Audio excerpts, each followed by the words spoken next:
ఇప్పుడున్న పరిస్థితిలో friends financial freedom రావాలి, నేను ఫైనాన్షియల్‌గా డెవలప్ అవ్వాలి అంటే, మా తాత ఏం చేశాడో, మా నాన్న అదే చేశాడు. మా నాయన ఏం చేశాడు, నేను అది చేశాను అనుకోండి. మా తాతయ్య ఎలా ఉన్నాడో నేను కూడా అలాగే ఉండిపోతాను. ఎక్కడ ఉంటాం? ఎంసీఏ. ఆ ట్యాగ్ మారదనమాట. మెడలో మిడిల్ క్లాస్ అనే ట్యాగ్‌ని మనం తొలగించలేం ఎప్పటికి కూడా. But for ever living opportunity ఇది పైప్‌లైన్ నాట్ ఆపర్చునిటీ. కొంతకాలం ఇందాక ఎలాగైతే ఒక 1 ఇయర్ పేషెన్స్‌గా ఒక పైప్‌లైన్ వేయడం మీద ఎలాగైతే తను ఫోకస్ చేసాడో, ఇక్కడ మీరందరూ కూడా 1 ఇయర్ దీన్ని కెరీర్ లాగా తీసుకొని, అన్నీ పక్కన పెట్టి 1 ఇయర్ హార్డ్ వర్క్ చేస్తే ఏమవుతది అని చెప్పడానికి, మీలాగానే ఫరెవర్ రాకముందు బకెట్ ఆదాయం. దాన్నేమంటారంటే బకెట్ ఆదాయం. డీమార్ట్ స్టోర్‌లో బకెట్లు టైప్‌లో లాంటి ఒక జాబ్. ప్రతి నెల ఒకటో తారీఖెళ్ళడం. మరి ఎంత సాలరీ ఇచ్చేవాళ్ళో నాకు కూడా తెలీదు. మేడం మీరేం చేసేవాళ్ళో మేడం అంటే, ఇదివరకు నేను డీమార్ట్‌లో క్యాషియర్‌గా పనిచేశాను సార్. బట్ ఫరెవర్ ఆపర్చునిటీ ఎలా పరిచయం కూడా నాకు తెలీదు. బట్ తన మాటలు విందాం. సో, తన మాటలు వినే ముందు ఒకసారి తన గ్రోత్ చూద్దాం. రాజేశ్వరి గారు she was from Srikakulam I think so. Sorry Mahabubabad. అక్కడి నుంచి తను. సో, బిఫోర్ ఫరెవర్ తనొక క్యాషియర్‌గా కౌంటర్‌లో వర్క్ చేసేవాళ్ళు. డీమార్ట్‌లో తన కష్టాలు, తన బాధలు మీరు చూసారు. ఒక చిన్న బేబీని పెట్టుకొని తను వర్క్ చేసేది. బట్ 1 ఇయర్ ఎలా తను వర్క్ చేశారు? 1 ఇయర్‌లో తన ఇన్‌కమ్స్ ఎలా వచ్చాయో చూద్దాం ఒకసారి. తను ఫస్ట్ చెక్ అండి ఇది. మార్చ్ 2023 తను కూడా ఫిబ్రవరి నెలలో జాయిన్ అయ్యారు. ఫిబ్రవరి నెలలో పని చేశారు. ఫిబ్రవరిలో పని చేసిన దానికి తనకు మార్చి నెలలో తనకు కంప్లీట్ ఇన్‌కమ్ చూడండి ఎంత ఉంది ఇక్కడ?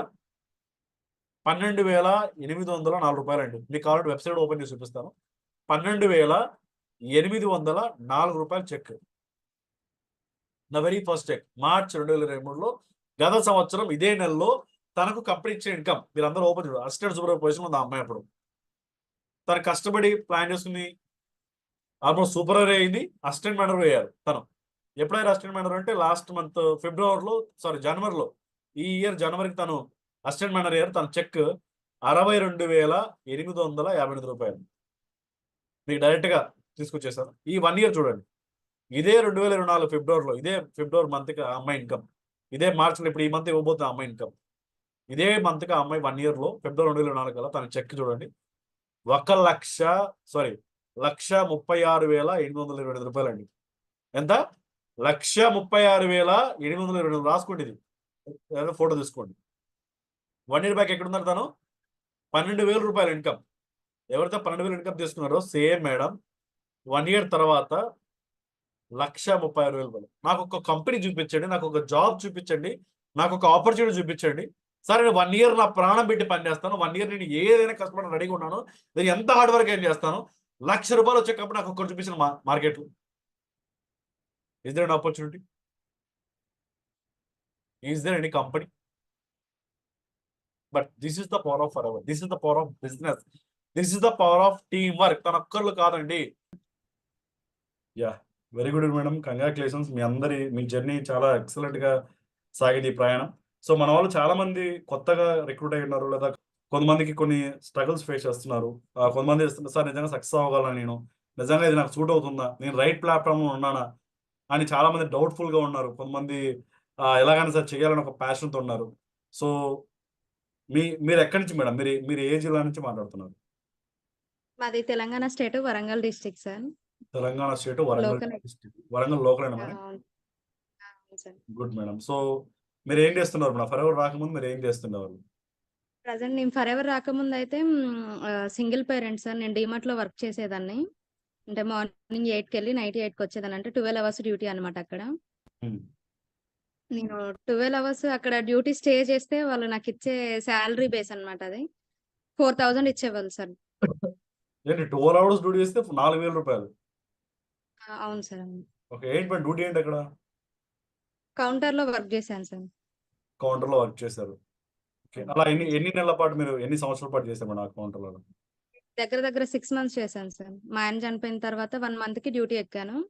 అక్కడ నుండి నేను మళ్ళీ ఫరెవర్‌కి కస్టమర్ బేస్ కంప్లీట్ చేసిన నె నెక్స్ట్ డే గూడా నేను డ్యూటీలోనే ఉన్నాను. కస్టమర్ బేస్ నెక్స్ట్ డే నుండి ఇంక నేను వర్క్ ఆపేసాను. ఓకే. జాబ్ చేస్తూనే మీరు ఫరెవర్‌ని చూజ్ చేసుకున్నారు. మీకు ఫరెవర్ ఆపర్చునిటీ ఎలా పరిచయం అయింది మేడం?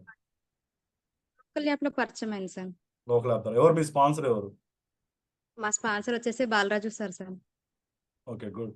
సో, మీరు ఈ జర్నీ స్టార్ట్ చేసినప్పుడు లేదా మొదలుపెట్టినప్పుడు మీరు ఫ్యామిలీలో ఎలాంటి సపోర్ట్ ఇచ్చారు మీకు? మీకెవరు సపోర్ట్ ఇచ్చారు? ఎలాంటి సపోర్ట్ అయితే ఎవ్వరు ఇవ్వలేదు సార్. ఫస్ట్ మీటింగ్స్ వింటున్నప్పుడు ఫస్ట్ నన్ను ఒక పిచ్చిదానిలా చూసారు. హ్మ్. ఈ ఫోన్‌లో వచ్చేటివి నమ్మకూడదు. అందులో ఒకటి యాప్‌లలో వచ్చేటివి అస్సలు నమ్మకూడదు. డబ్బులు దొబ్బుతారు. తర్వాత మనల్ని పక్కకు పెడతారు. ఫోన్ స్విచ్ ఆఫ్ చేస్తారు. వాళ్ళు మళ్ళీ మనకు కాంటాక్ట్‌లో ఉండరు. అది హ్మ్. ఇది ఎందుకు వింటున్నావు గంటలు గంటలు టైం వేస్ట్ చేసి. డ్యూటీకెళ్ళినా నీకు డ్యూటీ అమౌంట్ వస్తది కదా! సాలరీ కట్ అవుతుంది అని చాలా ఇంట్లో కూడా చాలా ఇబ్బంది పెట్టారు. అంటే మీటింగ్స్ కూడా విననివ్వకుండా ఇబ్బంది పెట్టారు. హ్మ్. అయినా సరే నాకు ఫస్ట్ మీటింగ్‌లోనే కొంచెం ఎందుకో కనెక్ట్ అయ్యాను సార్ బాగా. కంపెనీ వరల్డ్ వైస్‌గా ఉంది. 165 దేశాల్లో. అంటే క్వాలిఫికేషన్ పరంగా చూస్తే నేను 10థ్ క్వాలిఫైడ్ సార్. ఓహ్! అది అడగాల్సింది. కొంచెం నేను సడెన్‌గా చనిపోయేసరికి నేను అంతగా డిప్రెషన్‌లో ఉండి, ఎడ్యుకేషన్ కూడా టోటల్‌గా అంతంత మాత్రం అట్లా గుర్తుందింక. టోటల్‌గా డిప్రెషన్‌లో, బాధలలో ఉండి నేను ఎక్కువ అంత ఏం నాలెడ్జ్ ఉన్న ప క్యాండిడేట్ అయితే గాదు. ఫోను గురించయితే ఇంక అస్సలు తెలీదు సార్. పక్కన నాకు డీమార్ట్‌లో ఫ్రెండ్స్ ఉండేవాళ్ళు. వాళ్ళు ఇలా ఏమైనా జాబ్ ఆపర్చునిటీస్ ఉంటాయి గదా! పాప చిన్న పిల్ల. ఎందుకు 12 అవర్స్ ఇక్కడ నువ్వు డ్యూటీ చేయడం ఫోన్‌లో ఏదైనా సెర్చ్ చేయొచ్చు కదా! అని చెప్తే, వాళ్ళ ద్వారా యాప్ డౌన్‌లోడ్ చేసుకొని నేను ఈ ఆపర్చునిటీ తెలుసుకున్నాను సార్. అలా నేను ఫస్ట్ సార్‌కి కాంటాక్ట్ అవ్వగానే, సార్ నాకు ఫస్ట్ ఇన్విటేషన్ ఇచ్చారు. ఇన్విటేషను కొంచెం సారు కొంచెం ఇంగ్లీషు, కొంచెం తెలుగులో ఇచ్చారు. ఇవ్వడం వల్ల నాకర్థం గాలేదు. బట్ లాస్ట్‌కి సార్ ఒకటి జెప్పారు. పేరు, క్వాలిఫికేషన్ టైప్ చేసి పెట్టమని. But okay. నాకప్పుడు క్వాలిఫికేషన్ టైప్ చేసి పెట్టన్న దానికి గూడా మీనింగ్ తెలీలేదు సార్. మళ్ళీ పక్కనామెని అడిగి క్వాలిఫికేషన్ అంటే ఏంటి? ఏం పెట్టాలి వాళ్ళకి అని అడిగి తెలుసుకొని మళ్ళీ నేను పేరు, క్వాలిఫికేషన్ పెట్టాను సార్. ఓకే. మీరు 10థ్ పెట్టిన క్లాస్ తర్వాత చదివారు. ఈవినింగ్ 5:00 డ్యూటీ అప్పటితో 8 అవర్స్ మార్నింగ్ 8కెళ్ళి నైట్ 8కి రావాలి సార్. బట్ 4:30కే లీవ్ తీసుకొని ఎళ్ళిపోయాను. ఇంటికెళ్ళి 4:30కి వెళ్లి ఫ్రెష్ అప్ అయ్యి పాపకి చూసుకొని తర్వాత నేను మీటింగ్ కూర్చున్నాను సార్. సార్ ముందస్తుగానే చెప్పారు నాకు. మీరు మీటింగ్ కేర్‌ఫుల్‌గా వింటే మీటింగ్‌లో నుండి 5 క్వెషన్స్ అడుగుతామని చెప్పారు. ఆ క్వెషన్స్ కోసమే టెన్షన్‌తో మీటింగ్ అటెండ్ అయ్యాను సార్. తర్వాత క్వెషన్స్ అడిగారు. క్వాలిఫై చేశారు. కంగ్రాచ్యులేషన్స్ చెప్పారు. కంగ్రాచ్యులేషన్స్ చెప్పేంత వరకు కూడా నేను సెలెక్ట్ అవుతానా? అవ్వనా? అవుతానా? అవ్వనా? ఈ టెన్షన్ మాత్రం చాలా ఉండే సార్. హ్మ్. సెలెక్ట్ అయ్యాను అని తెలిసిన తర్వాత ఒక్కసారిగా మా పాపను పట్టుకొని ఏడ్చాను సార్. అంటే ఈ కంపెనీలో ఇంత పెద్ద వరల్డ్ వైస్‌గా ఉన్న కంపెనీలో నాకు ఆపర్చునిటీ రావడం. అందులో ఒకటి నేను మీటింగ్ వినడం. ఆ మీటింగ్‌లో నేను క్వాలిఫై అవ్వడం. అసలు ఇది కలా నిజమా అనుకున్నాను. హ్మ్. ఏడ్చేసాను సార్. అంటే వెనక ముందు నాకు నువ్వు గెలిచావు. అంటే నీకిందులో చాయిస్ వచ్చింది అని ఆల్ ది బెస్ట్ చెప్పేవాళ్ళు. కంగ్రాచ్యులేషన్స్ చెప్పేవాళ్ళు. ఫ్యామిలీ పరంగా ఎవరు లేరు కాబట్టి పాపను చూసుకొని ఏడ్చాను సార్. తర్వాత సెకండ్ మీటింగ్ విన్నాను. విన్న తర్వాత చాలా డౌన్ అయిపోయాను సార్. ఎందుకంటే అందులో కస్టమర్ బేస్ రివీల్ చేశారు. హ్మ్. అంటే ఇప్పుడు నేను 39,000 కట్టాలా అన్న థాట్ వచ్చింది నాకు. ఓకే. బట్ ఏంటో తెలీదు గానీ సార్, సార్ ఆ టైంలో నాకు అసలు ఆ అమౌంట్ అనే అక్కడి వరకు నన్ను టోటల్‌గా అసలది గుర్తు రాకుండా చేశారు. నాకు మీటింగ్స్ అన్నీ అయిపోయేంత వరకు గూడా. హ్మ్. నేను ఫస్ట్ క్వెషన్ ఏసాను సార్. సార్ ఇక్కడ నేను డబ్బులు కట్టాలా 39,000 అంటే, ఇప్పటి వరకు మీరు విన్న మీటింగ్స్ జస్ట్ కంపెనీ ఇంట్రడక్షన్ ఇచ్చింది. వర్క్ ప్రాసెస్ చెప్పింది కానీ, ఇక్కడ మిమ్మల్ని డబ్బులు కట్టాలి అనైతే ఇప్పుడు మీ మీద ఫోర్స్ చేయలేదు గదండీ! హ్మ్. ఇక్కడ మీకు జస్ట్ ఇంట్రడక్షన్ వరకే ఇచ్చారు. రేపు మార్నింగ్ ఒక సెక్షన్ ఉంటది. Doubt plus clarify section. ఈ మీటింగ్ మీరు వినండి. అప్పుడు కంటిన్యూషన్ బీఓఎమ్స్ 3 డేస్ ఉండే సార్. హ్మ్. డౌట్ సెక్షన్ ఉంటది. అది వినండి. మీకు ఆ మీటింగ్ విన్న తర్వాత గూడా మీకేమన్నా డౌట్ ఉంటే నేను మీతో ఫేస్ టు ఫేస్ మాట్లాడతానని జెప్పారు సారు. ఓకే. అప్పటి వరకు డౌట్ ఉండే. సార్‌ని ఎప్పుడైతే నేను ఫేస్ టు ఫేస్ చూసానో, అప్పుడు నాకు క్లారిటీ వచ్చింది సార్. అంటే వీళ్ళు కూడా మనకులాగా వర్క్ చేస్తున్న వాళ్ళే. వీళ్ళు నాకు మొహం చూపిచ్చారు అన్న ఒక నమ్మకం వచ్చింది సార్. ఓకే. అప్పుడు అంటే ఆ మీటింగ్‌లో అమ్మని కూడా కూర్చోబెట్టుకున్నాను నా పక్కన. గుడ్. అప్పుడు అమ్మ అన్నది, "వీళ్ళు మొహం చూపించుకుంటూ మాట్లాడుతున్నారు. 39,000 కట్టమంటున్నారు. వద్దులే డ్రాప్ అయిపో" అన్నారు. కానీ సార్ ఎప్పుడైతే మాతో ఫేస్ టు ఫేస్ మాట్లాడారో అమ్మ ట్రస్ట్ అయింది. ఓకే. అప్పటినుండి అమ్మ కొంచెం సపోర్ట్ జేయడం స్టార్ట్ జేసింది. "నువ్వు మీటింగ్స్ విను. కొంచెం చెప్తున్నారు వాళ్ళు. నీకు అర్థమయ్యేటట్టు చెప్తున్నారు." ఈ మీటింగ్ అవ్వగానే సార్ నాకు ఎర్లీగా కాంటాక్ట్ అయ్యేవాళ్ళు. హ్మ్. సార్ మాట్లాడే విధానం గూడా అమ్మ చూసి మాట్లాడుతున్నాడు. ఒక బ్రదర్‌గా ట్రీట్ జేస్తున్నాడు. బావుంది. నువ్వు విను. కంటిన్యూ అవ్వు అని చెప్పారు. ఇలా ఓకే. ఇలా నేను కంటిన్యూ అవుతుంటే లాస్ట్‌కి నాకు పవర్ ఆఫ్ టీమ్ వర్క్ వరకు ఒకలా ఉండే sir. After power of team work తర్వాత నుండి పవర్ ఆఫ్ టీమ్ వర్క్‌లో మీరు ఎంత ఇన్‌కమ్ ఎర్న్ చేయాలనుకుంటే అంత ఇన్‌కమ్ ఎర్న్ చేయొచ్చు. ఇక్కడ మీరెంత అంటే టీమ్ ఈక్వల్ టు మనకు అక్కడ ఒక ఫార్ములా చెప్తారు కదా సార్. టీమ్ అవును. Equal to money equal to team, team equal to అది చెప్తారు కదా! టైమ్ ఆ calculation. Time formula leveraging. Time equal to team, team equal to money అని.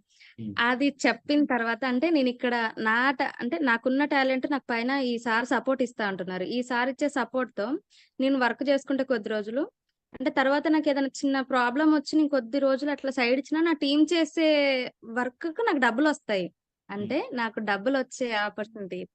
ఇక్కడ చేసి నేను 12 అవర్స్ సంపాదిస్తే 4,000 అవి పాపకే సరిపోవట్లేదు. ఫ్యామిలీలో మాకు ఇంకా ఫుడ్ కోసం కూడా ఏమి ఇవ్వట్లేదని ప్రెషరు. ఇదే బావుంది నాకని చెప్పేసి టోటల్‌గా డీమార్ట్‌కి నేను కంటిన్యూషన్‌గా 5 డేస్ లీవ్ ఇచ్చేసాను సార్. ఓకే. లీవ్ ఇచ్చేసి ఇక్కడ కూర్చొని కాన్స్టిట్యూషన్‌తో మీటింగ్ విన్న తర్వాత సి2సి మీటింగ్‌లో అక్కడ మీరు చెప్పిన థర్డ్ రీజన్ అయితే అది ఇంకా నన్ను బలంగా నాటిచ్చింది సార్. మీ 3 జనరేషన్ వరకు ఐడీ యూజ్ అవుతదన్నది.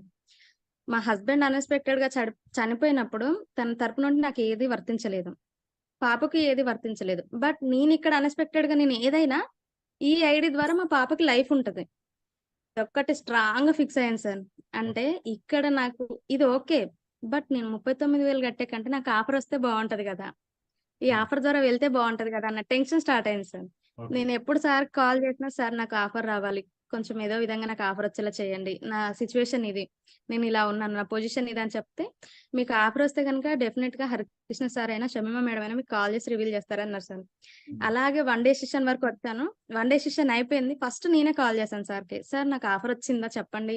ఈ మీటింగ్‌లో చెప్పారు" అంటే, "మీకు ఒకవేళ ఆఫర్ వస్తే అది మేనేజర్ వాళ్ళ మెయిల్‌కి వస్తదండి. సార్ వాళ్ళు మీకు కాల్ చేస్తారన్నారు" సార్. బట్ ఆ రోజు మీకేదో వర్క్ ఉండడం వల్ల నాకు 5:30కి కాలొచ్చింది. యాహ్! 5:30 వరకు కూడా నేను అసలు నిజానికి ఆ రోజు ఆఫ్టర్‌నూన్ నుండి ఈవినింగ్ వరకు నేను అన్నం తినలేదు సార్. నాకు ఆఫర్ వస్తదో రాదో. అన్ అదొక ఆ ఎక్సైట్‌మెంట్‌తో నేను అన్నం తినలేదు. మళ్ళీ కాల్ ఒకటి లేట్ అవ్వడం వల్ల ఇంకా నాకు టెన్షన్ పెరిగిపోయింది. ఓకే. ఆ సిట్యుయేషన్‌లో మీరు 5:30కి మీ తరపు నుండి కాల్ సార్ నాకు నంబర్ పంపించారు. సేవ్ చేసుకున్నాను. మీ తరపు నుండి కాల్ రాగానే సెకండ్ రింగ్‌కే కాల్ లిఫ్ట్ చేశాను సార్. యాహ్! మీరప్పుడు నా డీటెయిల్స్ అడగడం, నాతో మాట్లాడడం, ఆఫర్ రివీల్ చేయగానే నా ఫేస్‌లో అదొక ఆ మొమెంట్ సార్ నేను నా లైఫ్‌లో మర్చిపోలేను. హ్మ్. ఆ తర్వాత నేను ఆఫర్ కంప్లీట్ చేయడానికైతే వచ్చే వరకు ఒక బాధుంది. వచ్చిన తర్వాత ఇంకో బాధ స్టార్ట్ అయింది సార్. మనీ డబ్బులు లేవు. స్ట్రగుల్. నాకిచ్చేవాళ్ళు లేరు. యాహ్! నాకిచ్చేవాళ్ళు లేరు సార్ నిజంగా. ఇచ్చేవాళ్ళు లేరు. నాన్నే ఉన్నాడు. అన్నిటికి నాన్నే చూసుకుంటాడు గదా! అని జెప్పేసి నాన్నని అడిగాను. హ్మ్. ఒక్కసారిగా సీరియస్ అయిపోయారు నాన్న. "నీకు ఇప్పటి వరకు ఇంట్లో ఫుడ్ పెడుతూ చూసుకుంటుంటే నీకర్థం అవ్వట్లే మా వాల్యుయేషన్. నువ్వు వేలకు వేలు అడిగితే ఎక్కడి నుండి తెచ్చివ్వాలి? అసలు నిజానికి చెప్పాలంటే నీకు ఫుడ్ పెట్టడమే ఎక్కువ" అన్నారు సార్.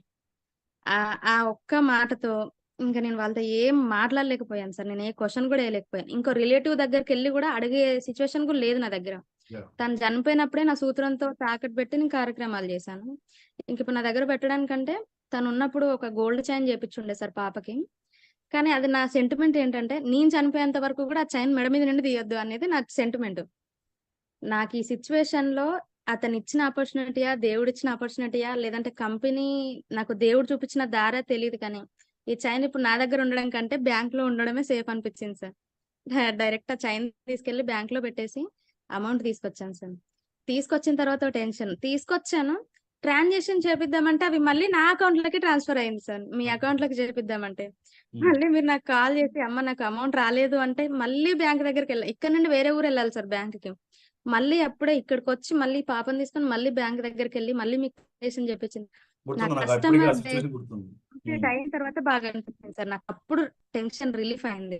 బిగినింగ్ జర్నీ నేను చేసినప్పుడు మీకు ఇన్‌కమ్స్ ఎలా స్టార్ట్ అయ్యాయి? అంటే ఫస్ట్ మంత్ మీరు మంచి ఇన్‌కమ్‌తో స్టార్ట్ చేసారు. 12,000 పరంగా అంటే డీమార్ట్‌లో పనిచేస్తే 3 నెలలకొచ్చే ఇన్‌కమ్ ఒక సింగిల్ మంత్‌లో వచ్చింది. ఫస్ట్ అవును చెక్ మీ సార్. అవును. అకౌంట్‌లో పడినప్పుడు మీరెలా ఫీల్ అయ్యారు? ఫస్ట్ చెక్ ఇన్‌కమ్ నాకు అకౌంట్‌లో పడగానే నేను బీఓఎంకి సెలెక్ట్ అయినట్టే ఏడ్చాను సార్. అంటే మా మమ్మీకి చూపిచ్చాను. అమ్మ నాకు ఇంగ చూడు రూ. 12,800 వచ్చాయి. నేను డీమార్ట్‌లో ఇది 3 నెలలు, 4 నెలలు కష్టపడితే వచ్చే ఇన్‌కమ్ నాకు చూడు ఒక్క నెలలోనే వచ్చేసింది. అందులో ఒక నెల కూడా కాదు నేను ఎండింగ్‌లో స్టార్ట్ చేశాను వరకు నేను ఒక 12 డేస్‌లోనే నేను ఇంత ఇన్‌కమ్ సంపాదించుకున్నానమ్మా చూడు ఎంత ఇన్‌కమ్ వచ్చిందంటే, మా మమ్మీ చాలా ప్రౌడ్‌గా ఫీల్ అయ్యారు సార్. అంటే నా లైఫ్‌లో నేను సక్సెస్ అవుతాను. ఇంక నా కాళ్ళ మీద నేను నిలబడతానని వాళ్ళకి ఫుల్ క్లారిటీ వచ్చేసింది సార్. అప్పటి వరకు నాన్నగారు గూడా "ఏం జేస్తావు? డబ్బులన్నీ వేస్ట్ చేసావని" అట్లా అట్లా అంత నన్ను బ్యాక్ నుండి పొడిసే నాన్న గూడా నా చెక్ చూడగానే గమ్మయిపోయారు సార్ ఇంకా. ఓకే. అలా నో సైలెంట్ ఇప్పటి వరకు గూడా సార్ మా నాన్న ఒక్కటే చెప్తారు. నాకు నేనెప్పుడైతే నా కూతురు ఇద్దరు పిల్లల్ని కన్నాను గానీ వాళ్ళ తల్లిదండ్రులు కనలేదు. నా చిన్న పాప లైఫ్ ఇట్లా అయితదని నేనెప్పుడు ఎక్స్‌పెక్ట్ చేయలేదు. అలాంటి తను డీమార్ట్‌లో కష్టపడుతుంటే, జర్నీస్ చేస్తుంటే, ట్రావెల్ చేస్తుంటే, ఇంటి దగ్గర పాప ఏడుస్తుంటే తనెంత నరకం చూసారో, ఇప్పుడు నా సక్సెస్‌తో అంత హ్యాపీనెస్ ఇస్తున్నాను సార్ నేను మా ఫాదర్‌కి. ఇప్పుడు తనకు 1,00,000 రూపీస్ చెక్ రావడానికి మీకు చూపిస్తాను కావాలంటే, ఎంతమంది నుంచి పే చేసింది? చెక్ ఎంతమంది నుంచి ఇచ్చిందనే విషయం కూడా ఇక్కడ క్లియర్‌గా ఉంది చూడండి ఇక్కడ. పెయిడ్ ఆన్ అబ్యూస్ ఇక్కడ చూడండి ఇక్కడ. Paid on abuse count. ఎంతమంది పని చేశారు ఆ టీమ్ అంటే 41 మంది. 41 మంది పని చేస్తే చాలు. ఆవిడతో పాటు ఒక్కళ్ళు ఆవిడ మొత్తం 40 మంది పని చేశారు. కరెక్ట్ గా 40 పీపుల్ గైడ్ చేసుకుని 40 పీపుల్స్ తో మీరు కరెక్ట్ గా ప్లాన్ చేసుకుంటే it is possible. Very beautiful income. So madam మీరు ఇప్పుడు 1 లాక్ వచ్చింది కదా, ఏం చేద్దాం అనుకుంటారు మీరు? ఆ రోజు మీ పాప మెడలో ఉన్నటువంటి గొలుసు తాకట్టు పెట్టి, బ్యాంకు తాకట్టు పెట్టి విడిపించారా? గొలుసు ఇంకా అక్కడే ఉందా? లేదు సార్, అది విడిపించాను. మొన్న రీసెంట్‌గా బర్త్‌డేకి కూడా మళ్ళీ ఒక చైన్ తీసుకున్నాను సార్. ఓకే. ఇప్పుడు 1 లాక్ రూపీస్ చెప్తే మీరు ఏం చేయబోతున్నారు మేడం? మీకు 1 లాక్ చెప్పి ఈ మంత్ రాబోతుంది. ఈ మంత్ అకౌంట్ లో 10,000 దాకా పడబోతుంది. మీరు ఏం చేద్దాం అనుకుంటున్నారు? ఈ 1,00,000 ఇన్కమ్ కూడా తన పేరు మీద బ్యాంక్‌లో ఫిక్స్డ్ డిపాజిట్ చేపిద్దాం అనుకుంటున్నాను.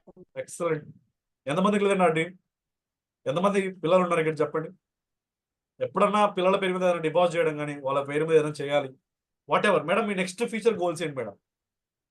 నా నెక్స్ట్ ఫ్యూచర్ అంటే సార్, నాకంటూ ఒక ఓన్ హౌస్ ఉండాలి. పాపకి మంచి ఎడ్యుకేషన్ ఉండాలి. అదొక్కటే నా నెక్స్ట్. ఒక కార్ ప్లాన్ అచీవ్ అవ్వాలి. నా టీమ్‌లో ఒక 5 మెంబర్స్ మేనేజర్‌ని చేసి ఈ ఇయర్ ఎండింగ్ లోపు సోరింగ్ అవ్వాలి. ఇవి ఉన్నాయి సార్ ఈ ఇయర్ అయితే గోల్స్. Excellent madam. సో ఇది నీ లైఫ్, నీ గోల్, నీ చెక్ నీ చేతిలో పెట్టింది కంపెనీ. ఇప్పుడు ఆ అమ్మాయి 1,36,000 చెక్ ఆలోచించండి ఒకసారి. 10th క్లాస్ చదివిన క్వాలిఫికేషన్ తో బయటకు వెళ్ళి పని చేస్తే ఎంత వస్తుంది? ఆ అమ్మాయి ఆల్రెడీ చెప్పింది 2 సంవత్సరాల పాటు ఆల్రెడీ డీమార్ట్ అనేటువంటి స్టోర్ లో పొద్దున 10కి వెళ్ళి సాయంత్రం 10 దాకా 10-12 గంటలు పనిచేసే ఒక లేడీ. చిన్న డెసిషన్ లైఫ్ మొత్తం మార్చేస్తుంది. లైఫ్ అంతా మారిపోయింది. ₹1,00,000 అండి. ఏం చేయొచ్చు ఆలోచించండి. మీరు ఇమాజిన్ చేయండి, ఒకసారి మీ ₹1,00,000 అకౌంట్ లో పడ్డాయి. మీరు తీసుకెళ్ళి 1 లాక్ ని మీ అమ్మ చేతుల్లో పెడితే ఎలా ఫీల్ అయింది? మీ నాన్న చేతుల్లో పెడితే ఎలా ఫీల్ అయింది? ఇమాజిన్ చేయండి ఒకసారి.